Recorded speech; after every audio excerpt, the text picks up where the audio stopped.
all I found was the ruby. Give it to me. Giacomo Nauta told me you were an amateur mage. Is that true? Yeah, I can break things. Well, I can also do a bit of magic. If I hold something in my hand, I can catch a glimpse of its past. That was the main reason the staff chose me as his companion, you see. Now, let's see what story this stone tells.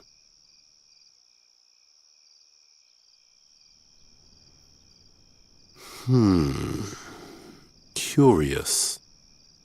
When the ruby was found after Sadia's disappearance in the garden, it had a crack. And the reversal spell the Ore Adept had woven into it had vanished utterly. The mages had to reapply it completely. But there's more. I see a palace garden, and in it, 2 children. This is a brooch from Mengbilla. My father gave it to me. Oh, can I see? There. And here, a ruby from the dwarf tunnels in the brazen sword. It's so beautiful. When I'm Caliph, I'll have all the treasures in Avestan gathered in my palace. Fazar will be more radiant than in the times of the great Moguls. My subjects will lie at my feet for all eternity. You'll be a good ruler, Cassim. All the history books will tell of you. Ha! Do you see the sign on my arm? It's the calligraphy of my sovereignty, the sign of my dynasty. The whole world will bow before this symbol. There are great times ahead of us, Sadia. Truly great times. I see a prince and a princess playing together. He's trying to impress her. What could this mean? So Sadia and the prince really were siblings? Wait. There's more. Something's happening. A palace guard arrives. Let me go! You're so pathetic.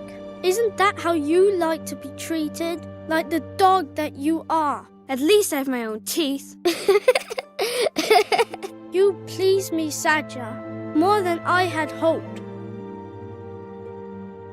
The prince is tormenting the princess. The guard holds her tight. She's at his mercy. But why? Maybe she committed a crime. They finally let her go. She remains alone in the courtyard. Really? What are you doing? Are you tattooing yourself?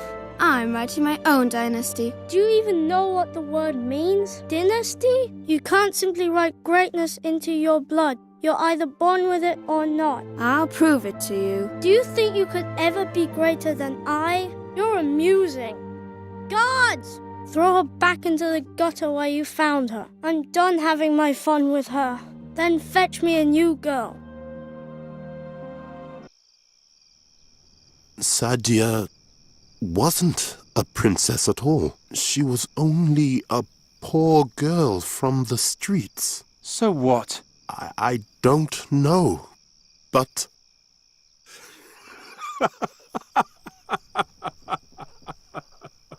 What's so funny? Don't you understand? The solution to the riddle. Sadia's words outside the burial chamber. It was so obvious all along. Oh. We were fooling ourselves. Now, go into the burial chamber and tell it to the Jinn. Then everything will be all right again.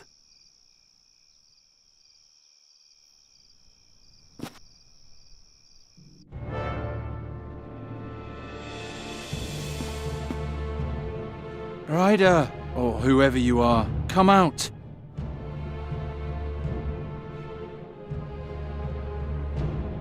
Why do you obstruct her wish? She's unhappy. She wishes to be back in a time where everything was still good. You, of all people, should understand that. But it no longer matters what you think. The ritual is almost complete. A new ancient kingdom will grow from the oak wood. Not if I can prove that Bryda was wrong. And she was indeed wrong. Satya went into the garden, she took the mask, and she spoke the incantation. So did it happen, and so shall it remain. It will. Listen, let me start at the beginning. Satya entered the garden, she sat down and pulled out the mask.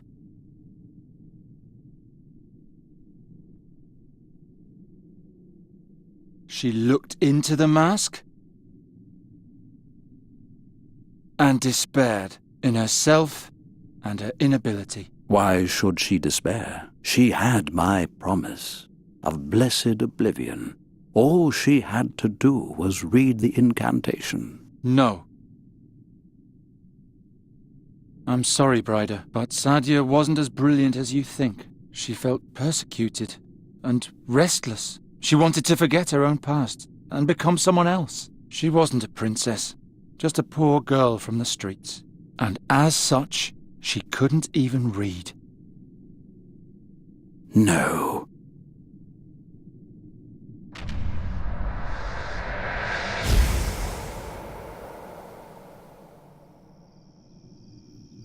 Forgive me, Bryda.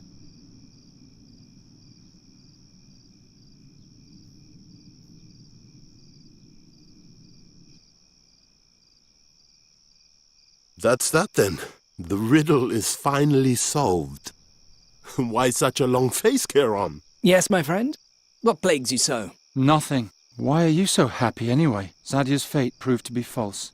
You don't know any more now than you did before. Very true. Very true. But perhaps not. Oh, forget it. I'm sick of riddles. Yes. Leave the dear boy in peace, Halef. Fulfill his wish, and let's move on. Yes, traveling is nice. I want to go to the sea. Wait just a moment.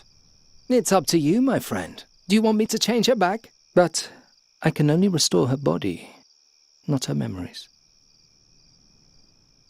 I fought so hard for it. I want everything to be the way it was. So be it.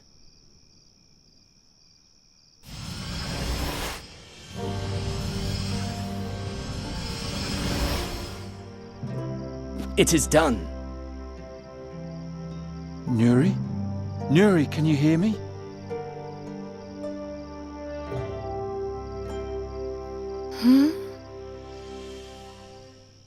What's going on?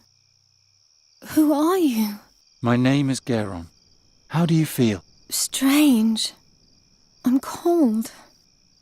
What happened? Come to the fire and rest. Then I'll tell you everything. Who you are, where you come from, and what wonderful adventures the two of us have had. Adventures? It all began last autumn.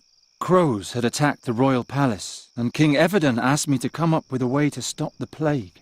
My search led me to a strange cave near a waterfall.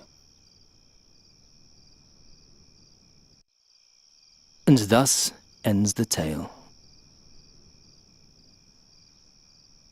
Did you know that it would come to this?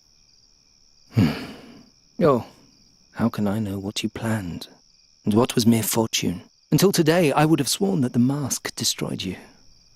But that can't be. We know that now. Now, just so I don't make a mistake, there are only two possibilities as to what could have happened to you back then. The first, the more likely, has now proven to be false, which leaves only the second.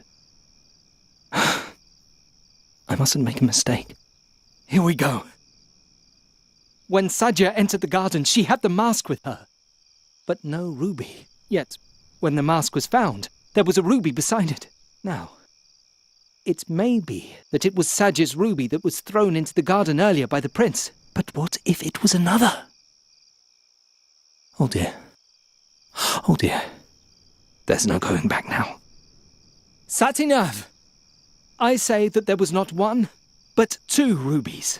The real one was lost, The fake was taken from the garden by the mages and is now here in my hand. Sadia couldn't read, but with my mask she could do magic. She could turn plants to stone. She could turn people to stone. What is a ruby, if not just another stone? There. And now to you, my dear. You descended into the deepest tombs, and you climbed the highest mountains. You danced with wind spirits and wrestled with demons.